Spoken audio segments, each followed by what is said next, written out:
Welcome to Sane-ish, the podcast for people healing from trauma, addiction, abuse, mental health struggles, grief, narcissists, and every other flavor of chaos life can throw at you. And somehow still functioning, mostly. I'm your host, Holley Broughton, survivor, truth teller, boundary setter, and proud member of the Still Healing, Still Hilarious Club. Around here, we don't do shame or embarrassment. We don't do perfection. Just real talk, dark humor, hard truths, and a whole lot of hope. Because sanity is overrated. And healing? That shit is messy. This is Sane-ish. Let's get into it. Disclaimer. On the Sane-ish podcast, we discuss personal stories of alcoholism, addiction, mental health, chronic illness, narcissistic abuse, domestic violence, SA, HT, parental alienation, grief, loss, homelessness, as well as many other forms of adversities in life. Our intention is to be inspirational, educational, identifiable, and resourceful. The views and experiences shared are in no way meant to praise or condone any illegal or harmful behavior. This content is for educational purposes only and not intended as professional advice. If you or someone you know is struggling with any of the above, we strongly suggest seeking help from a qualified professional, support service, or hotline related to your specific issue.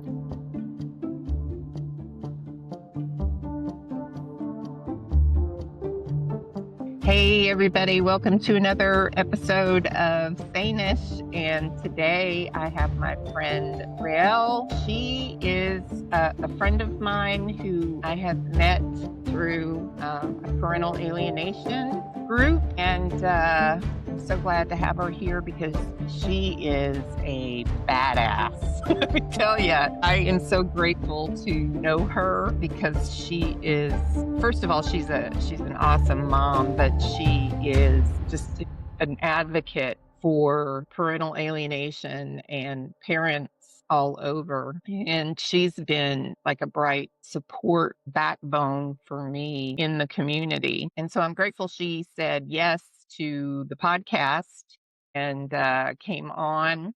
And so I want to welcome her to the podcast. Hey, Rael, welcome. Hi, Holly. Thanks so much for having me. I appreciate it. I was honored when you asked me. So why don't you give us a little background on like where you grew up, what your family life was like, and then we can start getting into the nitty-gritty, and then where you are now. So I just want to return, the warm welcome you sent to me when I met you in that parental alienation support group. I remember asking for people to help out with a project, and you would think that that's harder or that's easier. You would think it is easier that people would volunteer and help each other out. And sadly, in this, it doesn't happen often. So you were the one of the very few that stood up and was willing to take a stand with me. And I, so appreciated that. You're welcome. Thank you. Right now I live in Pennsylvania, grew up in New Jersey and South Jersey. I was adopted when I was an infant before I was born. And I grew up with my family. I have a sister and a brother, and we just lived a normal life. Just a normal life. I went to Catholic school all my life. I had a long-term relationship and that ended. And then my mom encouraged me to go on a dating app and I met someone and it went slippery real fast down a very, very steep slope. I was a special ed teacher in South Jersey. I got Teacher of the Year. I went to a conference and got my award. I wound up eventually opening my own practice. So I went to Texas actually and learned relationship development intervention. I became an RDI consultant. I worked with other wellness professionals like speech and feeding. and music therapy. I did social skills groups, and I worked with special needs children outside of the classroom. Now I do consulting with special needs kids that have behaviors due to sensory processing disorder. So I got into a relationship in Pennsylvania, and I got pregnant quickly, and I wound up moving here to Pennsylvania. I had my son. The guy I was with already had 2 children, both of them with different moms, and I was raising them. That was my family and that was my life. And I didn't know the signs of a toxic relationship. So what I thought I was doing was just, I'll focus on the kids and you focus on, and it's just, we'll stay separate and that would be okay. And in hindsight, I wish that my kids didn't even have to go through all those years. But 2019, I decided to move out. I bought a house close because my intent was to co-parent. I figured this is easy. We'll be nice and close and we'll go back and forth and we'll just, figure this out and I'll continue on with my life. Right. I did Girl Scouts with my daughter and we did all of it. Like I coached baseball, I coached softball. I wound up running the softball league. I was on the home and school associations. I was volunteering at book fairs. I mean, that was just literally my life. And I was able to change my work schedule because I was a private consultant. I only worked on the weekends since they were babies. I would drive them to my mom's house and I would just literally work Friday night to Sunday night and get it all in so that all week I was home with them. We did music and little gym and library classes. We just did everything. That was literally my whole life was them. I haven't drank since before my son was born. So it actually was just 12 years this week that I haven't had a drink, I never did drugs. And Congratulations. yeah, thank you. Thank you. And in 2019, I bought my house. And in 2020, I went to court. I started going to court. And so it took years for us to get to trial. In Pennsylvania, after Corona, there was like a 2-year wait period for a custody trial. So they would just manage all the little things. In the meantime, things were escalating. My ex is an alcoholic, so he struggles with that and struggles with some mental health issues. So when there was a crisis, we would go back to court, but we're waiting for our trial, which then started in 2022. I think something that I didn't realize, and I'm sure you didn't either, is how long things take in court, right? It's not a quick Mhm. fix. Mhm. People think it's quick. So then it took 8 months to get an evaluation done, finding that there was parental alienation in my case. And then when the trial was about to end, the false allegations started. And it was so crazy. I felt like what was happening here, what I was dealing with, I was like, this feels abusive and no one's helping me, right? Like I couldn't go to any. Yeah. So I actually went to the local domestic violence group one day in February of 2023. And when I was in there, I got a voicemail message. It was a Friday afternoon and they said, this is CYS. We've taken your children from school. You're being investigated for being for physical abuse as the perpetrator. You can call me back or whatever. And Holly, when I say I lost my mind, I was like, I don't even understand what is happening here. What do you mean you took all my kids? Like, what is happening? Of course, I can't get a hold of anybody Mhm. like hours. So I literally started driving around. They weren't working in their office at the time, CYS. So I went, they're like, no one's here. I wanted to crawl out of my skin, literally. Yeah. Yeah. I understand. I just couldn't understand it. And then everybody was like, well, they got to do this. I'm like, I don't feel like they have. I don't know. This doesn't make any sense to me, right? Like this felt very clear. It was a plan, but I got through it, and it was a month for the first one. And then the day I was cleared, another investigation was opened. And I was like, this is unreal. This is happening. That one included a restraining order. um, Different abuse allegations. And then that one took 2 months to clear. And in the meantime, I couldn't see my daughter. And then another one. And then everybody came home. It was like normal life for a little bit. I put a complaint into my county council with the evidence that CYS did not investigate in my case. And then the same day, criminal charges were filed against me for the Abuse Act that was months prior. The first ones? Yeah. No, not the first one. It was the 24th out of 25. Oh, So the 25th oh my God. investigation, actually I'm sorry, because there was 2 more. The 23rd investigation, they closed, and I had my kids back for months, for like 3, 4 months, and then I went and put my complaint in, and then they filed criminal charges. My God. I was like, "What?" So I thought you could just talk to a police officer and be like, "That's not true, like, let me just show you all my evidence," and then but that wasn't the case. The custody trial wound up ending. I never had a turn to testify in the custody trial because I had criminal charges pending. I never testified in the criminal charges because they quashed them before it was over after we filed motions of taint. In Pennsylvania, that means, like, the children or witnesses are compromised. So, multiple times, my children were found coached. They were found coached in 2 restraining order hearings. The parental alienation evaluation experts said that they were compromised, so their testimony wasn't really their thoughts. And then the criminal trial also found that there was taint. So, it was in 3 different courts, 5 different times, my kids were found coached, but it didn't really seem to matter. I mean, I know what coaching is now, right? Like, then I would say, "Well, that's not right." I mean, I thought it was pretty common knowledge that that's an issue. Right. Yeah. Sure. Um, so I think something people also don't understand is once you get into court, it's not like, "Oh, well, you're cleared," because the DA told my attorney, actually, "Why is she being so difficult? Why won't she just make a deal?" And I was like, I'm innocent. Yeah. That's why I'm not gonna do a deal. And then said, "I hope you can move on with your life now." I said, "I can't. No, I can't." Maybe some people do. I cannot. I can't. It was 2.5 years. 2.5 years just to get cleared. And you can't just doesn't go back to what it was. Every Right. court has a separate path. And so custody was taken.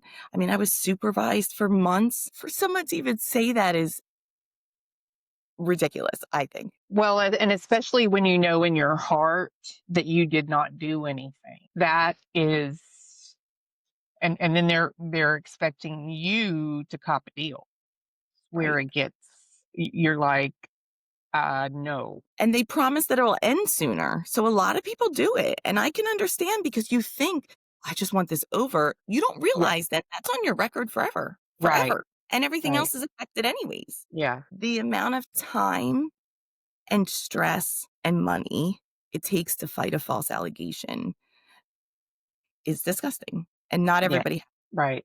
Yeah. uh, So I actually just yesterday got the last expungement record from 2023. And so everything's clear. Now, for me, what helps me not fall into a pit of despair is not only taking care of myself and learning about what's happening so that I can understand it better, going to like support groups regularly and therapy and grief counseling. And, I did all those things, but also advocating and accountability. So, I do have a lawsuit filed against my county and the CYS and my ex for malicious prosecution, along a long list of things. And it's Mhm. not I don't think I'm going to get money, and honestly, I really don't care at this point. It'd be great to have lawyers' fees back. I probably could have bought a boat and a college in a shore town Yeah. with my Sure. but it's more than that, right? Like I need to have a turn to present my evidence and what's actually happened and how many violations there were. And I hope that it can change things for people because it was just so needless. Yeah. It's the principle of the thing It really is. that Like that it's not that okay.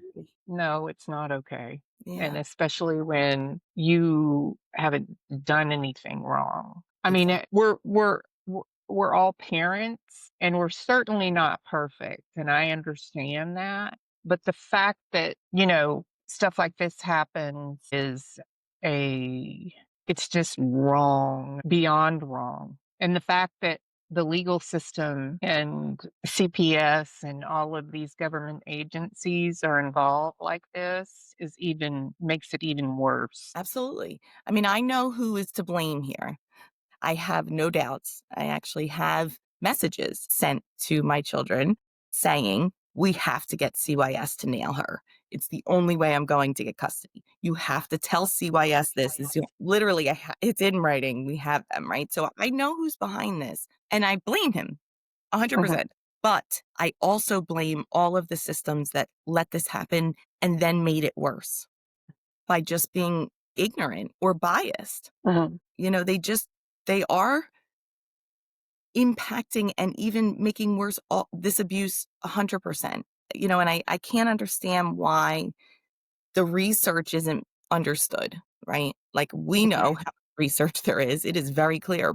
Parental Mhm. alienation and false allegations are abuse. It's been founded for decades. It's not a question. Mhm. But why won't people accept that is just beyond me. Yeah. And the fact that it's not only abuse on the children, which is bad enough, but it also affects the targeted parents. Absolutely. I've suffered, I can only speak for myself, but I've gone through intensive trauma therapy because of what's happened. And the fact that that's what has happened to me, I can't even imagine what my daughter's gone through.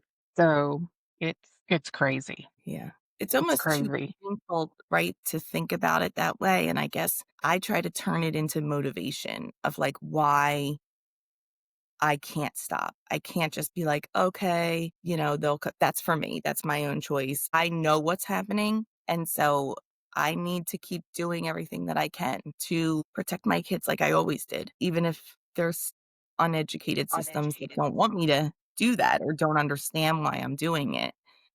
It's not easy to do this. It's not easy to speak out. It's not easy to tell people. It's humiliating to say. Yes. Because people are uneducated and they don't understand. More and more people have been saying to me, like, it's painful to watch what's happening to my daughter. Now, custody changed in December. I went through an appeal and the judge wouldn't do anything in the meantime. I did just recently get my judge recused, which is huge. My lawyer would not help me do it. So I had to do it pro se, but I was determined. This just wasn't right. And I was worried I would make the judge more upset with me. Mhm. But that part happened. We do have court coming up soon with a new judge.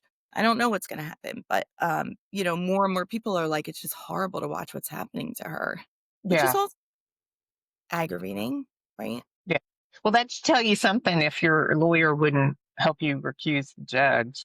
Yeah, I don't know if every state's like, but they don't want their. And then even lawyers that'll like do anything. This one was like, not that judge. Hey. Yep. See? So, I mean, what does that tell you? So, yeah. So and not only that, this is what, Natalie and I did an episode too, but what people don't understand is when you are or at least I can only say when you're a targeted parent, parental alienation is so complex because, like Natalie says, it's like one day, and people from the outside don't understand that one day could be the right answer and then the next day it could be the wrong answer. And people people don't get it. It's Did you think so someone told you years ago, somebody can turn your kids against you? Would you have believed them? I no, would not have. Yeah, me no. neither. I would have said maybe to you, but not my kids. Like they're, not my kids. I I would have never. never Yeah, I never thought I would ever be in this situation. Never. Never saw it, never even saw it coming. I didn't know this Nope. was a thing. Nope, I didn't either. I also thought you could go to the police or court and get help. Yeah. I thought. I Yeah, I knew, I did know that something was going on with him. And she was 4 when I took him to court, and I knew, I don't know if it was a motherly instinct or something, but I knew the wheels were turning back then, but I didn't know what he was up to. yeah. Right. And then when she was 6, then it all started. It was so subtle that I had no idea what was going on. Mm-mm. And so, but and I fell right into it. So of course you know, I was already enveloped in the narcissist stuff anyways. Gaslighting's real. Like that's a real It thing. was all gaslight. Yeah, by that time Real. it was all gaslighting. So I was, You're so and twisted if I, up. yeah. You're It just so was, twisted up with it. You don't even yeah, realize. I'm not dumb. I'm not a dumb person. I'm smart, but I had no idea what was happening. I was all twisted around on my head and it just spirals for years and you just truly don't understand it. And I didn't know what to look for. yeah.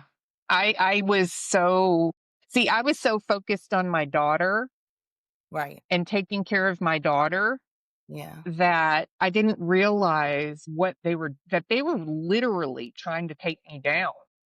I know. And they were gaslighting me the whole time. They were saying, stuff like, well, her shoes are too big. And, like everything that I bought her, they would come at me, him and his fiance would, they were like, I'd send her to their house with these new shoes I bought. Well, her shoes are too big. And then I would think, I just bought her those shoes. Like, Right. and like, I hear and I you. and I actually like sized her on one of those things. Like, I know they weren't too big. Like, Yeah, I know. so I mean, it was all gaslighting. And by the time I was like, something's not like. So they were trying to make me out like I was this horrible mother, and then I started believing it. It's also distraction piece. Like I felt someone gave this example and that's what I feel like it was. Like, we come up and this is like a circus to us, not a good kind of circus where it's like an obvious circus. What's happening right in front of us to our children. And then we just walk by with like a squeaky shoe and everyone's like, what are you doing? And it's like, what? Why isn't everyone seeing? Like, why are we looking at my shoes? Like, what's happening right here? Like, this is so crazy, but it works. It I works. know. And the other crazy thing was they called CPS on me, and I should have just let it go because there was nothing. There was nothing to be called on. Like, I did nothing. I did nothing wrong. Uh-huh. And but I started getting scared because I was like, who would have done this? Like, I didn't, like, who would have called CPS on me? And then somebody said it was the school. Well, first of all, I know it wasn't the school because I was up at her school all the time and I knew everybody at the school, even her bus driver. I knew all of her bus drivers. So I knew it wasn't anybody at the school. So in retrospect, it was one of them who did it. Right. Or And you cornered but someone, like, I start try to get huh? a lot of times one of the tactics is trying to get a mandated reporter to make a report. So they could have just told them something, right? And then the school's obligated if they know you or not. Yeah. I yeah, maybe. But all of it was retaliation, Right. really. Mhm. So, it is what it is now. But I started getting scared because I was like, I know I didn't do anything. So Mhm. what are they looking at? Like, Mm. I've never been in this situation before. And it just ended up being a shit show Mhm. because I was like, check me out, you know, check me out, Yeah. and then the next thing, I'm in the psych ward for nothing. I was gonna say I work with a lot of people that deal with the CYS here in my county. I would never recommend working with them. Never. Yeah. Can't So, not work with them. Once you're in that loop, you can't ever get out. You can't ever get out. yeah. And then I was like, why do I even try? Why are they coming after me when there's all these other kids who really need Yeah. this, like need the that who really are being abused? I I even would had love them to know interview how my much. daughter. Right, exactly. They should be looking that way, but I would love to see how much the salaries were of all of the people that were involved in 25 false allegations over 2.5 years, over all the systems. How much money was wasted on my personal case when they knew they messed up from the beginning? I mean, I have no doubt that they knew they messed up, but no one would stop it. It just kept going and going and going. It was just so much wasted. Yeah. It's crazy. I had some dude, they interview when they first came to my house, my daughter just got out of school. And so she was in her room playing. I had a friend over at my house who was helping me paint. So they needed somebody to as a reference. So they already had their first reference at my house. I told her, I said, if you need to talk to my daughter, she's right there. So you can go in her room and talk to her yourself. And so she did, and she came out and she said, everything's fine. And I said, there's your first reference, and I'll give you another one to call. And then 2 weeks later, some dude shows up at my house at 9 o'clock in the evening and says, I need to check on your daughter. I said, she's in bed asleep. She's got school tomorrow. Right. It's He's not like, even well, I still need to check. right. And then you're difficult, right? Like you are difficult in not working with them by answering these outrageous claims. Yeah, I'm like, she goes to bed at 7:30. Like, what? I mean, Couldn't believe how little accountability there was for this CPS that came out. For one of the times, they actually never came to my home ever until one of the last investigations.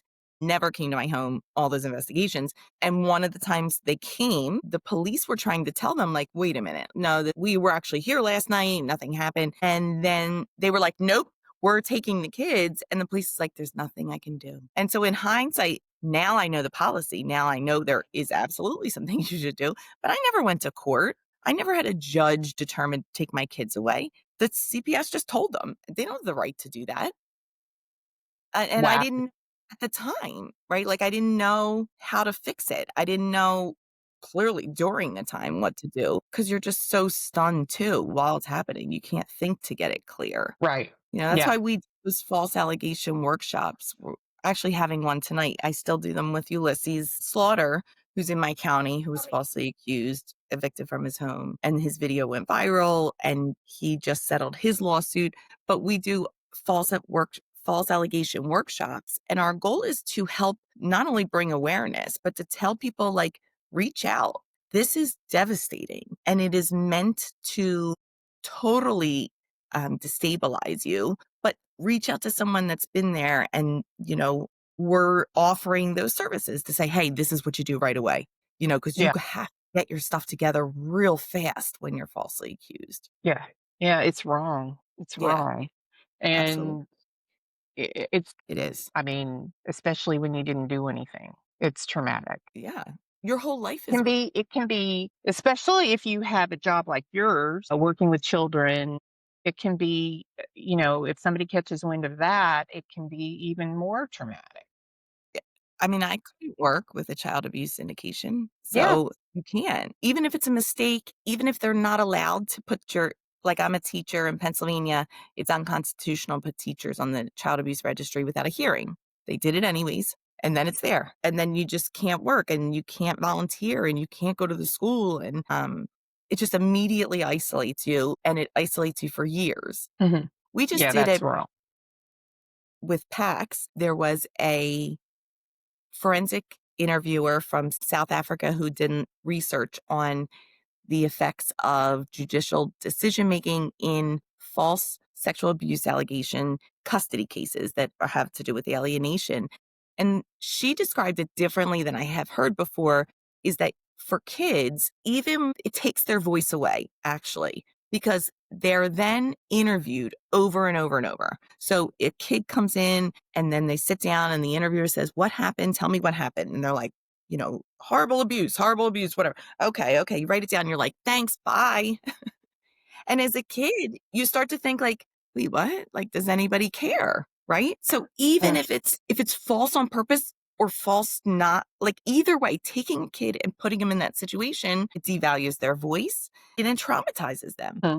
So let me ask you this. What is your thought on what, and I know you can't get into your ex's brain, but what do you think his end game is? Because Natalie and I discussed this, and why do you think he does this? Like, what do you think the end game is?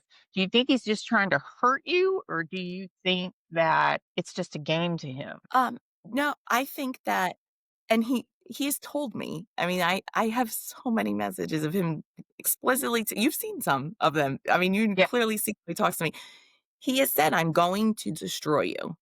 You made people think that I'm an alcoholic, and you had my custody of my children because I did have full physical and legal custody for years. And you made people think that I'm not a good dad, and now I'm going to destroy you. You will lose. I will ruin you. Like, those kinds of things have been said to me, so I don't have to guess what his intent is. And I Yep. don't think he'll stop until I'm dead or in jail. I really don't. Okay. Because Natalie and I try to, if we've tried to figure out sometimes like what is the end game? And it's like, well, there is no end game. Like No, I don't think it ever. they're never going to be happy. Mm-mm. So and this is just a blanket statement. This isn't like, one particular person. This is just like they're never going to be happy because they'll just keep going. I've actually brought this up several times in the past few days. I was talking to a dad today who said he feels like exhausted. He just can't get the mom to understand or to work with him. I'm like, you have to let go of that. It's Yeah. not going to happen. Never, ever, ever. Never. It's just never going to happen. So next, you have too much. You can't waste your energy on even that trying once you realize this dynamic. If you're going to get through this, even my attorney said something about like, can you just agree to? And I'm like, the thing is, even if I did, which I've done in the past, it doesn't matter No. because then it just changes. Like, it's like, oh, you want an apple? Here's an apple. Well, now you want an orange. Okay, here's an orange. Now you want 20 to 5 bananas. Like, I'm never going to do it. It'll never, ever happen. Right. So, and I just get more and more damaged, right? And in the negative, and when I'm compromising with someone that then says, nope, I don't want to do that anymore. I want more, but I'm already there. I already agreed. Right.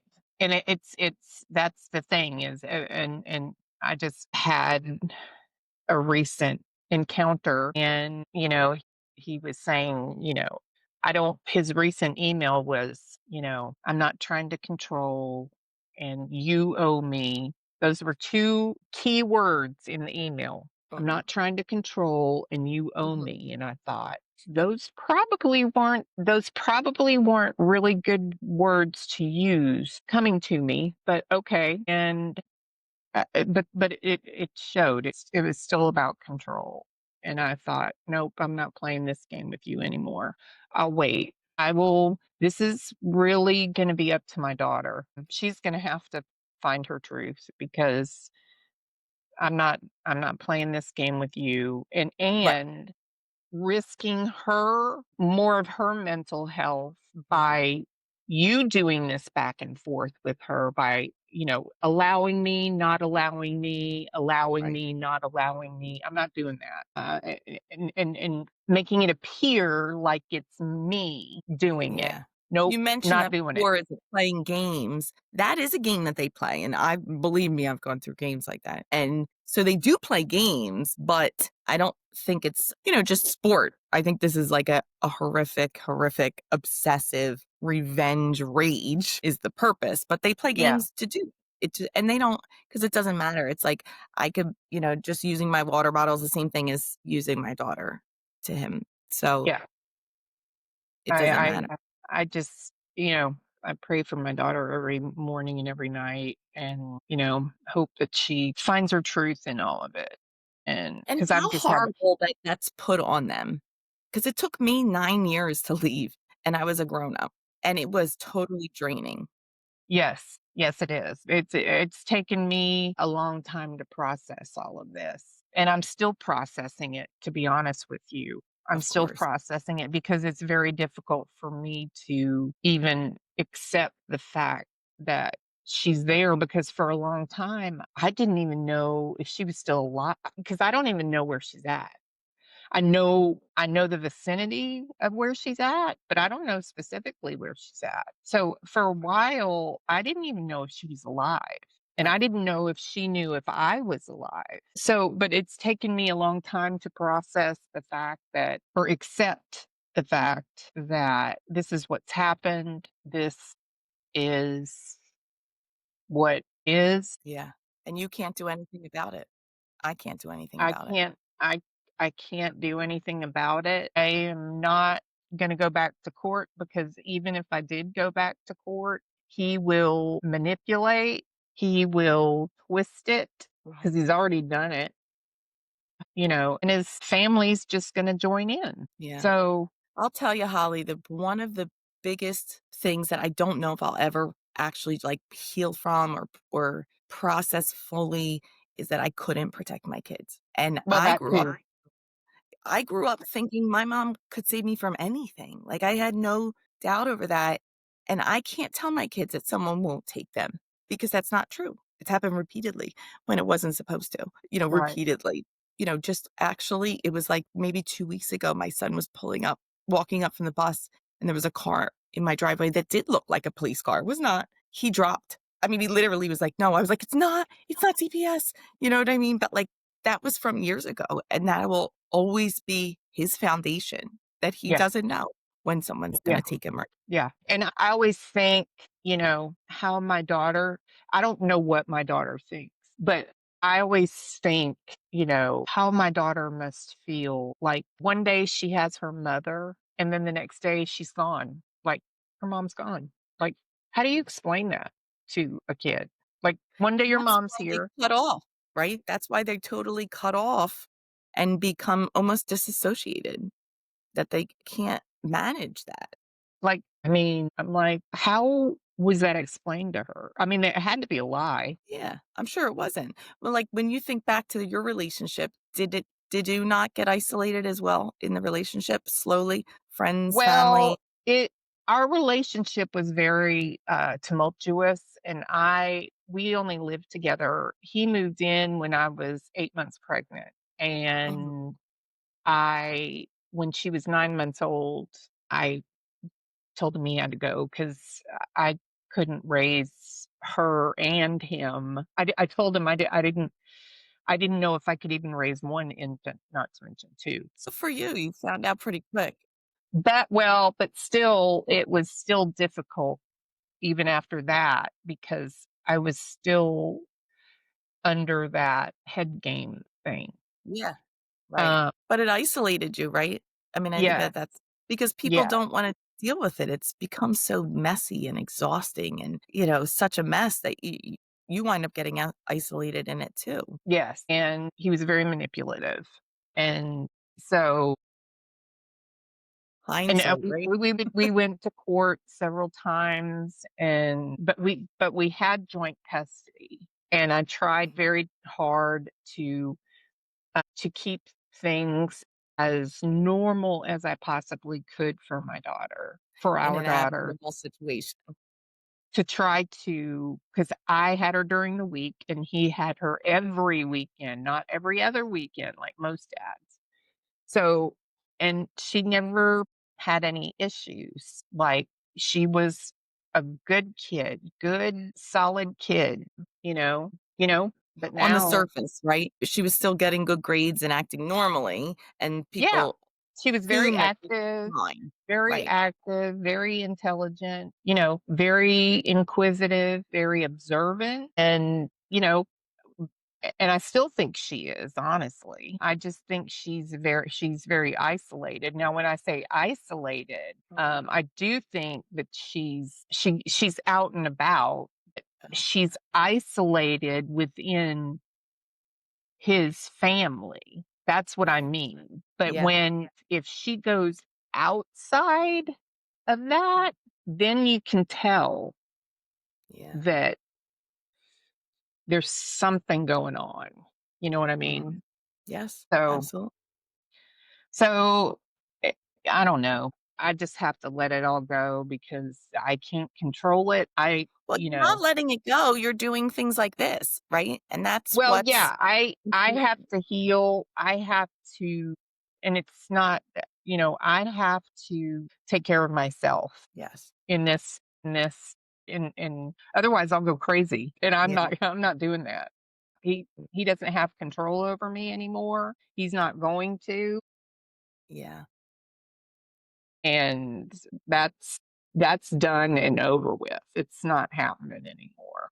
The injustice of this pain and watching so many people and systems contribute unnecessarily to my kids' damage and all of us dealing with abuse with no support. I can't let it go. And so the only way I can get through and be okay enough, right, is by advocating and doing things, to change things. And I think that that's an important message for people to realize, is that it's empowering and it's healing to do something. And it doesn't have to be, start an organization and change the world tomorrow. And it could be doing a podcast. It could be talking to one parent, but it's just so important that parents in this situation truly do reach out for help, but also reach out to change things. Yeah, and so that's where that's where I like being there to support other parents who are going through this, who may be starting out going through this. That's where I get. But that brings me to the question. So what are you doing? Like, what are you doing advocacy? Because I know that you've been working with PACS. I know that you've been working with Robert Garza. I know. So tell us, what are you doing? So I'll just briefly tell you how it started, right? So Okay. I learned the word parental alienation and I was like, that's it. That's what's happening. And so I learned everything I could about it. And I came across Dr. Petra Dieter with Victim to Hero. And she did a few years ago, I don't know if you saw it, for Alienation Day, she did a flash mob across the whole world. So her plan was to organize people everywhere. And it is during that day, all over the world, everyone would do this specific dance to this song. So she had planned it and I was like, you know what? I'm doing it. I'm doing it. I'm not a singer or dancer. And I was like, I'm going to do it. So then we went and she showed us the choreography and the song. And I was like, there's no way I can do that dance. There's no way I can do it. So I try to get my family and friends who are supporting me during this. And they're so, they're also hurt. They've also suffered, it's just rings and rings of pain.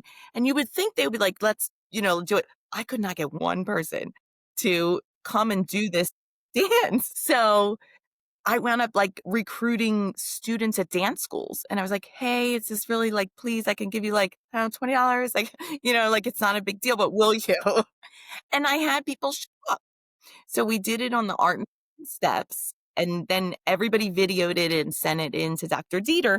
And I guess she had found out, whispered in a lane, maybe, I don't know how, but she said that I wound up recruiting people because I couldn't get people to do it. So she contacted me directly and I was like, oh my God. She was like, so I heard what happened.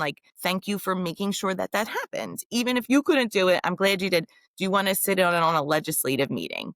And I was like, God. Okay. So I sat in on one and it was Greek. I have no idea what they were saying. None. Yeah. Everybody's talking language.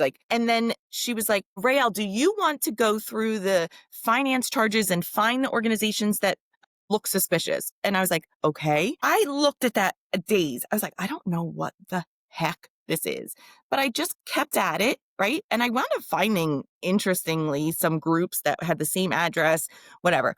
But then I started working with her regularly and she's just so amazing. And so she connected me with Claudio Valles, who had just started the Interference with Child Custody Coalition page. And so she's like, I have it set up, let's work on this. So we've worked on, in many states, talking about the concerns with Caden's law and pointing out that children need to be protected from all forms of abuse. And so we've testified in different states and sent legislators information. We met with hundreds and hundreds of legislators all across, the nation all together as a team. And then Claudia and I started pushing the Interference with Child Custody Coalition page, which teaches people about the criminal law for interference, because there is a criminal law and every single state has for decades. Most states, it is a felony that you are not allowed to interfere with the custody of children. And so it's a crime. So you should be able to call the police and then the police should investigate and then they should do something about it. In Pennsylvania, it specifically says the intent of this law is to ensure that one parent can't unilaterally change custody by withholding a child, regardless of if the child wants to go or no, if they're a willing participant or not. That's the intent of the law. And it was from 1979, but, it's hard to get enforced. So We help parents understand the difference between criminal and civil, to look up your rights, to look up your laws, uh, how to talk to the police, how things to ask for, all those kinds of things to help people understand those, which then led me to other organizations. Like I'm part of Davia for domestic violence against men. I'm part of National Parents Organization for shared parenting. I've worked, or at least I collaborate with Mark Ludwig from shared parenting on that end, with Robert Garza with his bills, Hmm. introducing that. We've met with legislators. And then we just launched PACS, which is the Professional Alliance for Child-Centered Safety, PACCS. And Dr. Stephen Lindenberg, who's an expert here in Pennsylvania, had this idea of doing a professional alliance to sort of support the professionals involved. Because just like we're attacked, they're attacked too. And then they Yeah. don't want to be a part of this field. I feel like I want to help them so they can help us. Yes. Right? Because they're all Yeah. recreating the wheel as well on their own in terms of if you're a therapist or an attorney in this mess. So, and there's nobody supporting anybody as an organization. So like the Parental Alienation Study Group with Dr. Burnett and that group, they have come up with such amazing research. There is so much research. I just saw a podcast yesterday that was saying that it was a scientist evaluating the science, and they were like, I expected parental alienation science to be faulty in the beginning. That's normal, right? When science starts, but it's not. He said parental alienation science has always been good science. It's always been clearly documented. And I feel like the link that's missing is someone pushing that information out. Just like you might hear misinformation, you might hear things like, all fathers are abusive. It's a very common misinformation, or that, protective mothers are being jailed. Those things are misinformation, but they're said hundreds and thousands of times repeatedly that they become facts, even though they're not. But Hmm. no one's saying this is abuse. This is always abuse. This is Hmm. damage to the children every single time. Kids need to be protected.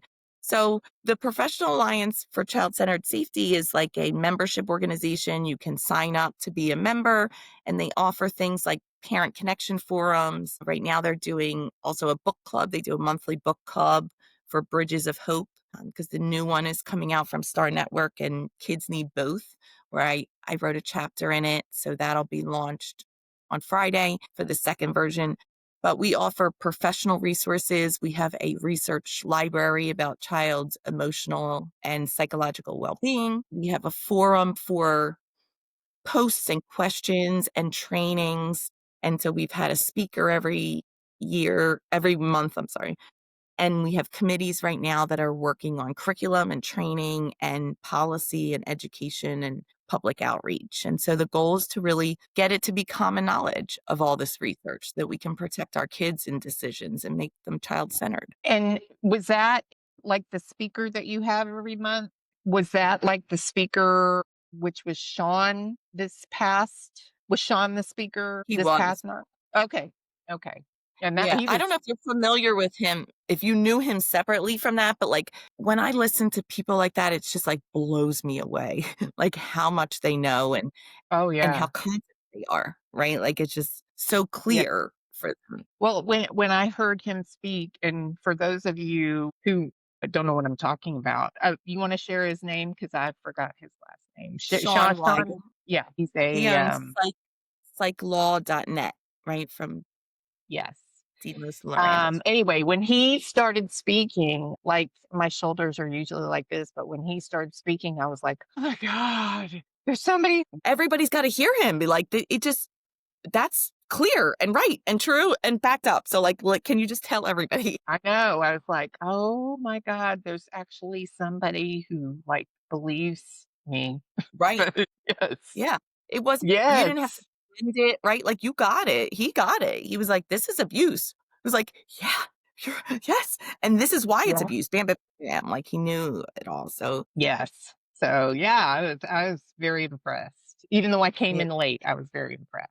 yeah. But I mean, yeah, it's real. so yeah, that was very good. So And he knows the facts, right? Like this stuff is clear to them. This stuff is so clear. There is no question. This is abuse. The problem is that he might just go testify in one case, but he's not pushing out his message constantly to everybody, right? Like that's not even his role as an expert. It's not Yeah. even the role of researchers. They need pushers and they need really parents and advocates that are willing to say, here, let me show you what is there. Let me present this to you because it's already there. Yes. And we're Yes. so broken, there's not as many of us. I know.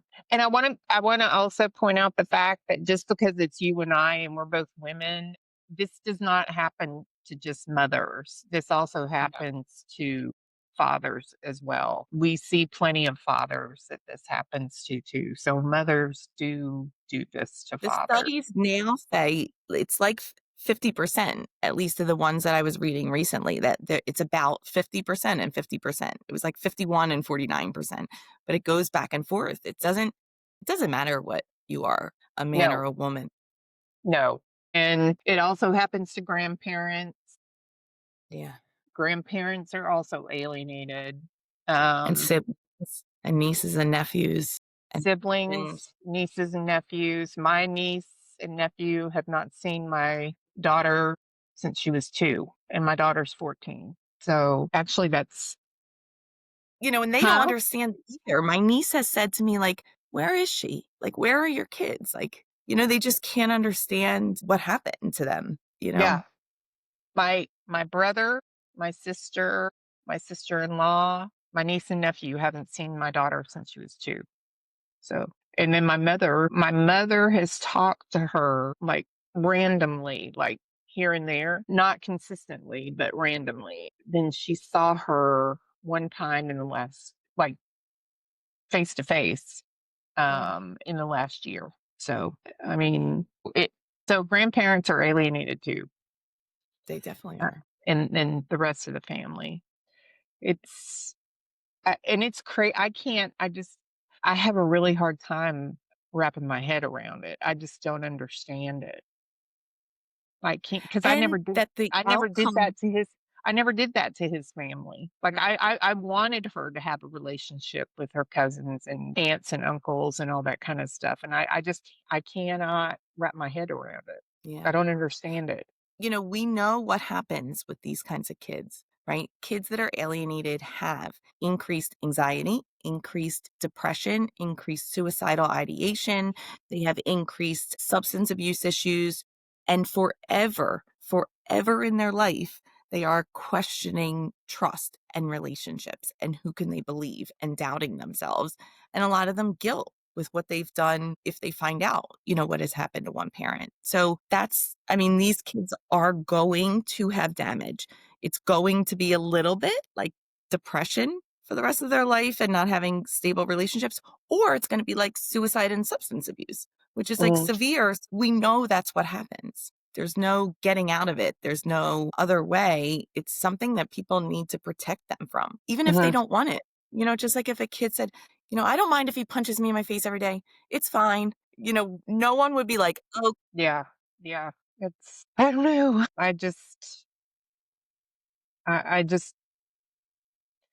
just wish and the fact of the matter is I get really frustrated about is it's so unnecessary to begin with. exactly. Exactly. Like, Time is your why? enemy. When you're alienated, time is your enemy. And every system is sort of like, well, let's just take time and figure it out. And that's literally the worst thing that they could do. And they make it worse.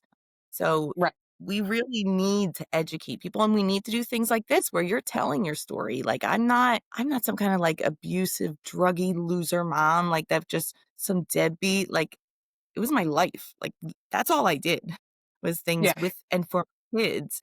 Always someone took them from me because they were mad, Right. that we broke up. Same thing. Same Right. thing. And it's not like, well, they're taken care of there. No, they're truant. They're having issues with behavior stuff. They don't see their friends, don't do sports, having major health issues, major stomach anxiety issues, major. And it's just like, that's why, right? Yeah. That's why if you're feeling like all of a sudden this change, that's not good for them. This is not a good outcome. Well, and then on the other and most of the people that are in our support group, they too are the same way. They're great parents, but they've been destroyed, emotionally because of what's happened. Not that they were bad parents to begin with, Usually they're but the parent that's more taking, and then they get cut out and they have to fight to get back into any kind of role that's important in a child, in conferences and communication on a sports app. They have to fight so hard to get back onto those things. I've never met so many quality people in my life, honestly, right, in me this field. neither. Yeah, other ones that are targeted. It's a different breed, right? It's Yep, sure is. some of the strongest people I've ever met, for sure. Yeah. Even if they break sometimes. Oh, sure. Well, I mean, you have to because I mean, it's your kids. Right. It's your kids. Like, what are you gonna do? You have to, you know?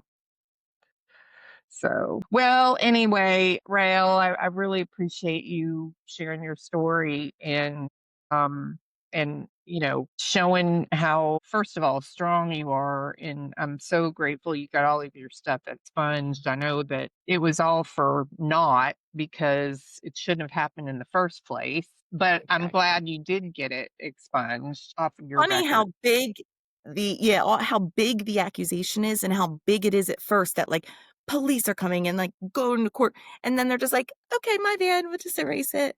Here's a letter in the mail." It's so anticlimactic. No, I know it's crazy. It's just crazy. But So, yeah, but yeah, I appreciate you being here and sharing all that because it's not parental alienation is not an easy road. But even though I'm grateful that I get to walk this road with you, I am sad that we're in this same boat. Um, I'm not offended. I wish I didn't have to. yeah. I mean, I'm sad that we have to be in this same boat. Let me put it that way. Right. I think you know what I'm saying. Do. No, I agree. So anyway, well, okay. Well, thank you so much for joining us. I Yes. so appreciate it. And for Thank you for everyone, doing this. This is yes, hard. This is it is hard to hard. show up and expose yourself and to hear how many lives are ruined on a regular basis, but it's so important. I could never do it, and I appreciate you. Well, I appreciate you. And I hope if there's anyone out there who's dealing with parental alienation, please know you're not alone. You're so not alone. It's a very hard road to go down, but there's so many more of us out here dealing with it, and there is hope. Just know that. Yeah. Anyway, well, thank you, Thank Rael. you. And for our viewers, please stay for the next episode and we'll see you soon. So take care. This Thanksgiving, my heart is with every parent and every child living through the agony of parental alienation, false allegations, and the kind of heartbreak that steals your breath and shakes your sense of safety to its core. I know that pain intimately, the grief that crashes over you in almost unbearable ways. But I also know the moment when pain turns into purpose, when you rise up, and not because you're unbroken, but because you refuse to stay broken. Working through the Professional Alliance of Child-Centered Safety has created a form of healing for me. Advocacy does not ease the trauma, but it does create a new strength and determination to protect children. And even in the depths of trauma, there's still reasons to be grateful. Self-care, including the practice of gratitude, is not just a saying, it's survival. It helps you endure the abuse of parental alienation. Today, I am grateful. I refuse to let this destroy me. If you are hurting, please don't sit in silence. We can heal the trauma and simultaneously fight for a system that prevents this harm. You don't have to choose one or the other, and you never have to do either alone. I am truly thankful for hope, for my resilience, and for the strength that has come from standing alongside some of the strongest, most devoted parents I have ever met. We aren't alone. Together, we refuse to give up on protecting our children.